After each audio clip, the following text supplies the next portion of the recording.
ilagay lang muna natin sa konteksto kung paano ba pinipili itong mga committee chairmanships na ito at paano ba tinatalaga yung mga senador. Kasi 24 lang po ang senators, no? Ilan ba ang komite? Higit 40, no?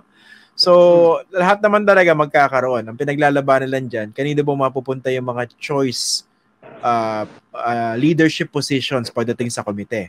Okay? Kanina pinangunahan ko na senator, no? Wag na po tayong umasa na pag nilagay isang senador sa isang komite, siya yung expert yan. Pag expert siya diyan, kung expert siya, bonus na po 'yon. Pero wag na po kayo umasa. Medyo babaan ng konti. Ikaw naman, bigyan mo naman ng benefit of the doubt yung mga committee chair. Hindi ko na sinasabi lahat. Meron ding mga talaga eksperto. Hindi mo ba nasusubukan yung chairman ng constitutional amendments, yan ba kaya mo sukatin? Yun nga, pupunta na sana ako dun Kasi sinabi niya yung merong karanasan. Ito, merong karanasan to. Talagang veterano na. Kaya ako, hindi ako nagulat nung siya pa rin yung pinuno ng Senate Committee on Constitutional Amendments and Revision of Codes. Isipin mo, hindi abogado yan, pero talaga ang galing-galing sa posisyon na yan. Sobrang galing yun. No, sobrang galing yun. Nanliliit ako. Kumpara ro. Dapat kaya lang. Binanatan ako nung isang taon talagang natahimik ako Tinawag akong laos, saka kulang sa pansin. Totoo naman.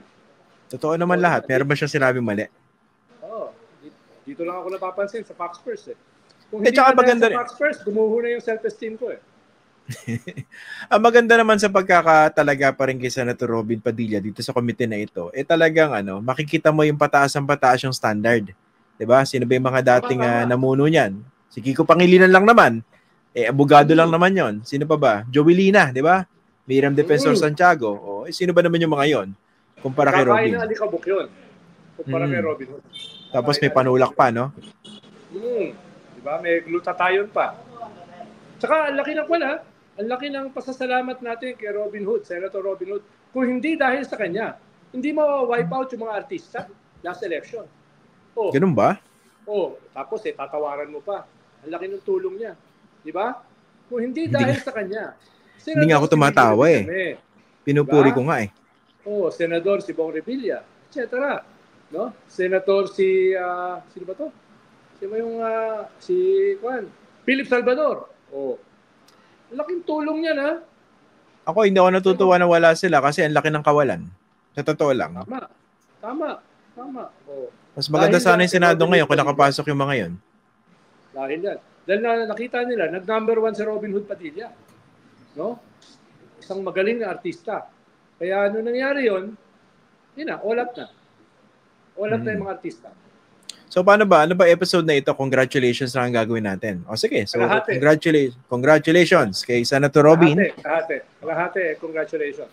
Congratulate natin si Idol, si Lodi, si Ambassador of Jesus Christ, si Alan Peter Cayetano, head ng Human Rights Committee. Pero mo, yung nagsalita sa United Nations at pinuri yung tokhang nasabi ng ICC ay crimes against humanity. Siya ngayon ang head ng Human Rights Committee. Kaya mo yun? Kaya mo yun? Galing, di ba? Well deserved. Di ba? Teka lang pwede bang, Senator, bago ko sagutin yung tanong ninyo, pwede bang ipagdasal ko muna kay Lord para gabayan ako sa tamang sagot? Sige, Lord, Lord, teach us to do what is right. Lord, sige po. Okay na. Okay na. Diba?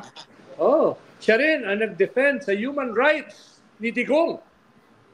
Kaya karapat dapat talaga siya sa Committee on Human Rights. Tama. Ikaw ba?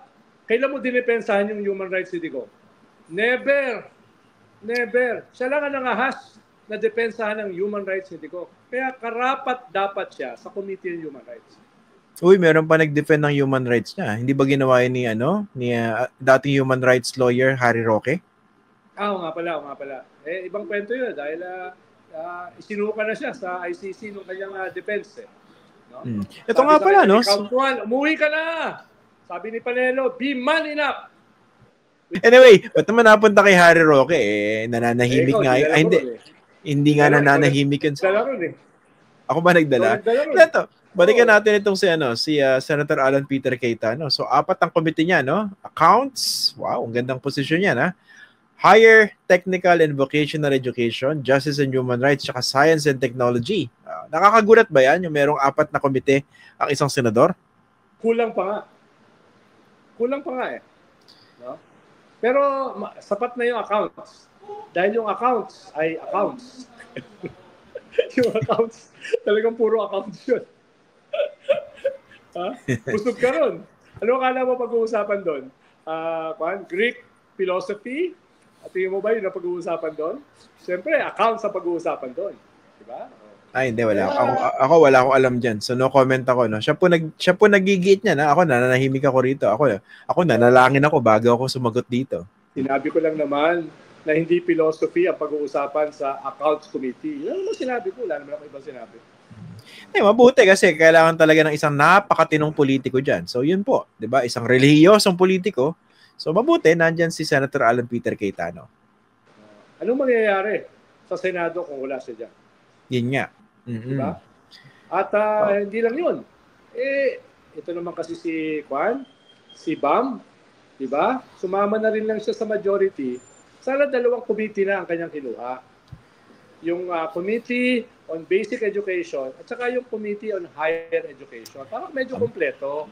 Dapat ninegotiate na yun. Ako kasi, kung bibilin mo ako, Christian, ng 30 pilak, no? 30 pilak, kukunin ko na yung lahat ng pwede kong kunin. Ang hirap naman nandiyan ka na sa majority, tapos ang kukunin mo, 10 pilak lang. 10 silver coins lang. Gustuhin mo na, gawin mo ng 30 silver coins. Yun lang naman. Ako lang naman, gusto kong tulungan si Senator Bam na mas maging productive. Dahil sabi nga niya ay mahalaga yung edukasyon.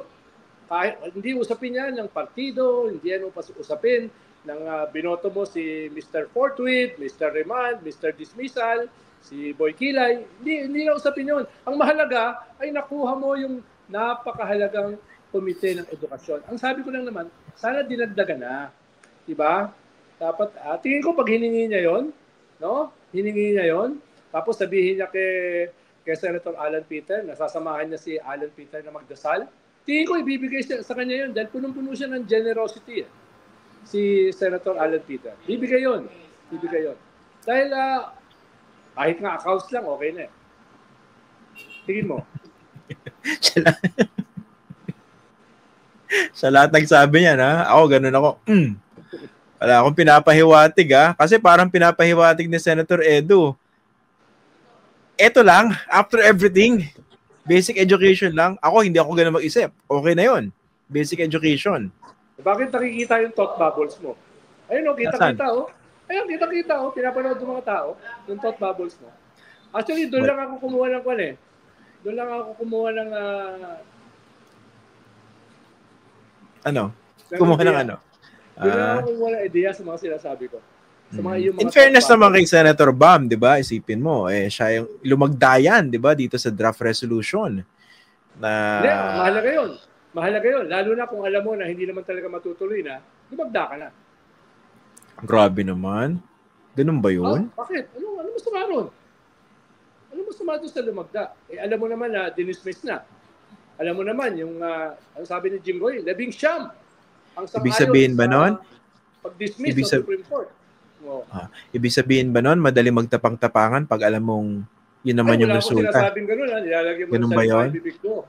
Wala ko sinasabing gano'n. Sinabi ko lang, kung ako yung nasa lugar niya, ganyan ang gagawin ko.